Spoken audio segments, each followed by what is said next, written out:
Salam sejahtera. Warga Singapura akan keluar mengundi bagi pilihan raya presiden pada 1 September jika lebih daripada seorang calon layak bertanding. Ini akan diketahui pada hari penamaan calon 22 Ogos ini.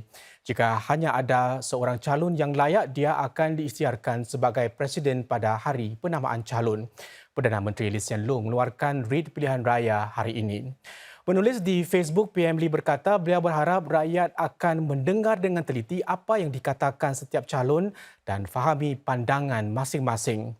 Presiden, kata PM Lee, mewakili semua rakyat Singapura dan adalah lambang perpaduan dan aspirasi negara. Maka itu, semua rakyat harus mengundi secara bijak bagi calon terbaik untuk jawatan itu. Permohonan untuk mendapatkan sijil kelayakan dibuka pada 13 Jun dan akan ditutup 5 hari selepas rid pilihan raya dikeluarkan. Jawatan kuasa pilihan raya Presiden PEC kemudian mempunyai sehingga 10 hari untuk menilai permohonan yang diterima. Saudara individu yang memenuhi syarat bertanding akan dimaklumkan sebelum hari penamaan calon. Dan pada hari penamaan calon, mereka harus membawa sijil kelayakan dan sijil masyarakat mereka serta sijil derma politik. Tempoh berkempen bermula pada hari penamaan calon. Sehari sebelum hari mengundi ditetapkan sebagai hari bertenang dan tiada kempen dibenarkan. PM Lee sudah melantik Ketua Eksekutif Lembaga Perumahan dan Pembangunan HDB Tan Meng Dwi sebagai pegawai pilihan raya. Hari mengundi diisytiharkan sebagai cuti umum. Memandangkan hari mengundi jatuh pada 1 September, cuti sekolah Hari Guru dijadualkan semula kepada Isnin 11 September iaitu sehari selepas cuti sekolah seminggu bulan September. Peperiksaan GCE peringkat N yang dijadualkan pada 11 September kini diadakan pada 12 dan 20 September. Setakat ini, 4 individu sudah tampil melahirkan hasrat untuk bertanding bagi jawatan tertinggi itu. Mereka ialah mantan Menteri Kanan Encik Tharman Shanmugaratnam, usahawan Encik George Koh, mantan Ketua Pelaburan GIC Encik Ng Kok Song dan mantan Ketua NTUC Income Encik Tan Kin Lian. Encik Tharman Shanmugaratnam, 66 tahun, melancarkan bidaannya untuk menjadi Presiden era baru pada 26 Julai. Dengan lebih 20 tahun pengalaman dalam bidang politik, beliau sudah melepaskan semua jawatan politik pada bulan lalu agar dapat bertanding. Slogan kempen tokoh politik ini pula adalah saling menghormati. Ahli perniagaan George Goh membawa kedai barangan elektronik Harvey Norman ke Asia dan merupakan pengerusi eksekutif kumpulan OSIA International dengan permodalan pasaran sekitar $45 juta. Calon berusia 63 tahun ini juga yakin dapat memenuhi syarat ekuiti pemegang saham $500 juta. Beliau juga menggelar dirinya sebagai calon bebas meskipun pernah dilantik Duta Singapura ke Maghribi. Mantan Ketua Pegawai Pelaburan GIC Ng Kok Song pula merupakan pengerusi eksekutif Avana Investment Management yang beliau asaskan bersama pada 2015. Encik Ng juga menyifatkan dirinya sebagai calon bebas yang mampu menyatukan negara untuk menghadapi masa depan yang tidak menentu. Berusia 75 tahun, beliau merupakan salah satu calon tertua masuk gelanggang pertandingan. Dan saudara, bakal calon terakhir ialah Encik Tan Kin Lian juga berusia 75 tahun. Encik Tan pernah bertanding dalam pilihan raya Presiden 2011 dan mendapat undi paling rendah. Mantan CEO NTUC Income itu berharap mampu meraih kemenangan pada pilihan raya kali ini. Encik Tan mahu memainkan peranan aktif sebagai Presiden untuk membaiki mutu kehidupan rakyat Singapura. Bakal calon Presiden Tharman Shanmugaratnam berkata beliau sangat cenderung agar berlaku pertandingan sama ada persaingan 2 penjuru 3 atau 4. Bercakap kepada pihak media selepas rid pilihan raya dikeluarkan, mantan Menteri Kanan itu berkata bahawa persaingan akan memberi mandat yang lebih kukuh kepada calon yang menang. I think each of the candidates who have put themselves forward so far bring their own track records, their convictions and their perspectives of what they'd like the presidency to be.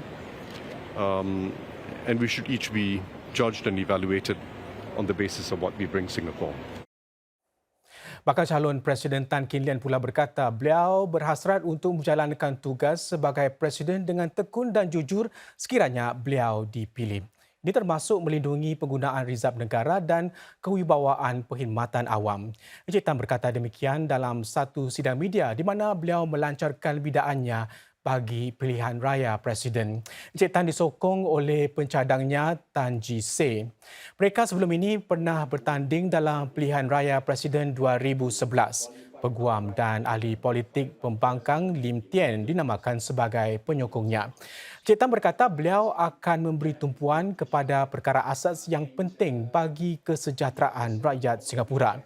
Ini termasuk mengurangkan kos sara hidup dan memastikan perumahan kekal dimampui. I must clarify that I don't intend to be an adversary to the elected government. On the contrary, I hope to work in collaboration with the government to achieve the goals stated. Seorang lagi bakal calon Presiden iaitu Ng Kok Song menyifatkan pengumuman rit pilihan raya Presiden sebagai satu detik penting. Encik Ng berkata ia mengingatkan rakyat Singapura bahawa institusi Presiden yang dipilih berdiri kukuh dalam perlembagaan. Dalam kenyataannya, Encik Ng berkata beliau sudah bersedia untuk menempuh perjalanan di hadapan serta mengucapkan terima kasih kepada mereka yang menyokong dirinya. Encik Ng juga berikrar untuk memberikan yang terbaik jika diberi kepercayaan untuk berkhidmat kepada semua rakyat Singapura. Bercakap kepada media semasa sesi bertemu para pegerai dan penduduk di Bedok siang tadi, Encik Ng berkata beliau cukup yakin bakal layak menjadi calon Presiden. Beliau sudah serahkan permohonannya untuk sijil kelayakan minggu lalu untuk dipertimbangkan melalui laluan pertimbangan sektor awam. Beliau berkata rekod prestasinya sebagai mantan ketua pegawai pelaburan GIC menunjukkan beliau mempunyai kewibawaan, bertanggungjawab dan cekap untuk menyandang jawatan Presiden.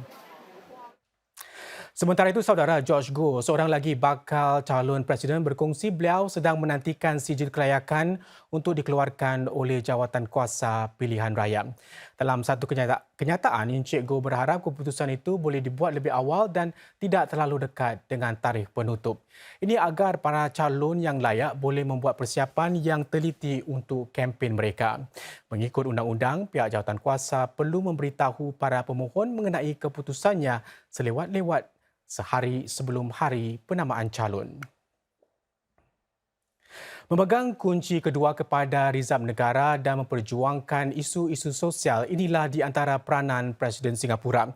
Namun para pengamat politik berkata satu tanggapan salah yang rakyat Singapura ada ialah seorang presiden bertindak sebagai kuasa penentang terhadap pemerintah. 14 tahun lalu, Singapura menggunakan rizab negara buat pertama kalinya. Presiden sewaktu itu, Encik S.R. Nathan, memberi kelulusan untuk mengeluarkan $4.9 bilion. Ini sedang Singapura berada di tengah-tengah kemelisitan ekonomi yang paling buruk sejak merdeka. Baru-baru ini, tercetus pula krisis COVID-19. Presiden Halimah Yaakob mengizinkan pemerintah untuk menggunakan $42.9 bilion sepanjang tempoh 3 tahun pandemik.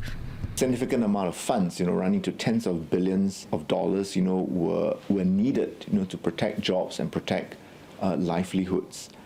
So people understand, that second key function of the president, to ensure that drawdowns will not compromise Singapore's ability, to have sufficient fiscal resources. Selain itu, seorang presiden juga memainkan peranan istiadat yang penting seperti mengetuai Perbarisan Hari Kebangsaan serta menyambut para pembesar asing. Melibatkan diri dalam masyarakat menerusi usaha amal juga di antara peranan seorang presiden. Misalnya, Puan Halimah memperjuangkan kesaksamaan jantina, hak pekerja dan keharmonian silang agama. Somebody who has a heart, who cares for the state of our community, the society that we're building, and somebody that we feel can inspire and cause us to rally around certain causes or certain issues that are community-based. Namun, oleh kerana Presiden diundi rakyat, ini mungkin memberi gambaran bahawa seorang Presiden boleh mengimbangi kuasa pemerintah. I think one big misconception is that the President functions almost like an alternative center of political power. It's important for Singaporeans to better understand, what the President can do and what the President cannot do, because, the President doesn't have those powers in the Constitution. Meskipun begitu, jawatan tersebut dapat membantu untuk mengekalkan kewibawaan pemerintah. Antaranya, kuasa veto dalam pelantikan jawatan kanan di perkhidmatan awam serta badan-badan penting negara yang lain. Singapura menurunkan ramalan pertumbuhan hasil kasar dalam negeri GDP bagi 2023 kepada 0.5 hingga 1,5%, yang lebih rendah berbanding anggaran antara 0.5 hingga 2,5% sebelum ini. Keputusan itu ekoran pertumbuhan ekonomi sebanyak 0.5% pada suku kedua.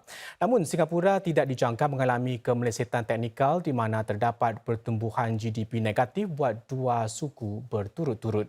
Sektor penghilangan terus menguncup 7.3% berbanding kemerosotan 5.4% pada suku sebelumnya. Unjuran pertumbuhan sektor itu kekal lemah khususnya bagi kelompok elektronik dan kejuruteraan jitu. Ini disebabkan kemerosotan dalam sektor elektronik sejagat dan risiko luaran yang lain. Namun ekonomi Singapura dijangka pulih sedikit pada separuh kedua tahun ini dipacu permintaan kukuh bagi sektor pelancongan dan perjalanan udara. Pemulihan dalam sektor-sektor itu dijangka memberi kesan positif bagi sektor-sektor lain seperti runcit dan makanan dan minuman F&B. Sementara itu, Penguasa Kewangan Singapura MAS menyatakan tren pertumbuhan dan inflasi negara masih dalam jangkaan. Ia akan terus memantau keadaan itu dan memutuskan sama ada untuk membuat penyesuaian dasar keuangan pada Oktober nanti. Sementara itu, ekspor domestik bukan minyak Singapura NODX turun 13.4% dalam suku kedua tahun ini. Kadar kemerosotan itu lebih rendah daripada 16.1% pada suku sebelumnya. Ekspor barangan bukan elektronik jatuh buat tiga suku berturut-turut iaitu sebanyak 10.7% selepas berosot 13.6% pada suku pertama. Sektor petrokimia, kimia asas dan jentera khas mengalami kemerosotan besar. Ekspor barangan elektronik juga merosot buat empat suku berturut-turut sebanyak 22%. Ini disebabkan permintaan lebih rendah bagi litar bersepadu serta komputer peribadi dan bahagiannya. Menurut Enterprise Singapore, ramalan permintaan luar bagi tahun ini akan kekal lemah.